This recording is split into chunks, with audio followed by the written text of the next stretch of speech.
What if I told you that some of the most horrific inventions of torture were created by one of the most revered institutions in the world? Now that's a conversation starter. It's a chilling fact, but true. The Catholic Church, recognized globally as a beacon of faith and morality, has a darker side to its history. A side that's often overlooked in the annals of time. This unexpected connection to the creation of torture tools emerged during a bleak period known as the Inquisition. It was a turning point in the Church's history where the pursuit of purity and orthodoxy led to unimaginable brutality. Devices that were specifically designed to inflict pain, to extract confessions, to enforce compliance. These were not the actions of a few rogue individuals but systemic practices, sanctioned by the institution itself. A stark contrast to the teachings of love, compassion, and forgiveness. You may find it hard to believe, but the evidence is irrefutable. Now, let's dive into the chilling details of these terrifying tools of torment.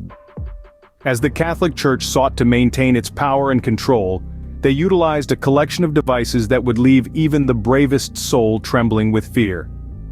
The Iron Maiden, for instance, was not a heavy metal band but a spine-chilling apparatus of affliction. This eerie, coffin-like structure was studded on the inside with sharp spikes. The victim was placed inside and the door was shut, causing the spikes to pierce the body. But the design was such that the spikes didn't hit vital organs, prolonging the agony. Then, we have the rack. A simple yet terrifying device, it was essentially a large wooden frame. The victim's ankles and wrists were tied to rollers at either end. These rollers were then turned, slowly stretching the victim's body. The pain was unbearable, and the body was often stretched until joints were dislocated and limbs were torn from their sockets. And who can overlook the Judas cradle? As sinister as its biblical namesake, this device was essentially a pyramid-shaped seat. The victim was lowered onto the point of the pyramid, with the sharp point inserted into the body. The torturers could control the intensity of the pain by raising or lowering the victim using ropes. These devices were not just physical tormentors, but psychological ones as well. The mere sight of them was often enough to break the will of the accused. They were designed to inflict maximum pain and instill fear in the hearts of those who dared to cross the church. The victims were often displayed publicly, their suffering a grim warning to others. However, it's important to remember that our understanding of these devices is based on historical records and their actual use may have varied. But there's no denying that they were designed with one purpose in mind: to instill fear and maintain control. These tools, as horrifying as they were just the beginning. So, what has been the impact and legacy of these dark times and terrifying tools? The impact of these tools on society during the era they were used cannot be understated. They were symbols of power and control, used to instill fear among the populace.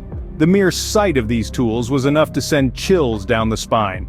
They served as a constant reminder of the consequences of dissent and heresy, reinforcing the authority of the Church and ensuring strict adherence to its doctrines. But they were not merely physical instruments of torment. They played a psychological role as well, shaping the collective consciousness of the era. The fear they instilled had far-reaching implications, influencing the societal norms and behaviors of the time.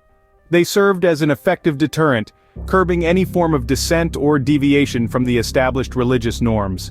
But as the centuries rolled on, the Church gradually moved away from the use of physical torture. Enlightenment thinkers began to question the morality and efficacy of such brutal methods. The tide of public opinion started to shift, and the Church, in response, began to adapt. The tools of torture were put away, consigned to the dark annals of history. Today, these historical events are viewed with a mix of fascination and horror. They serve as a stark reminder of the extents human beings can go to when driven by fear, power, and misguided faith. They remind us of a time when authority was absolute and dissent was met with brutal punishment. However, they also serve as a cautionary tale, a lesson from history about the dangers of unchecked power and the importance of questioning authority. They remind us of the need for empathy, compassion, and respect for human rights. The legacy of these tools is a complex one.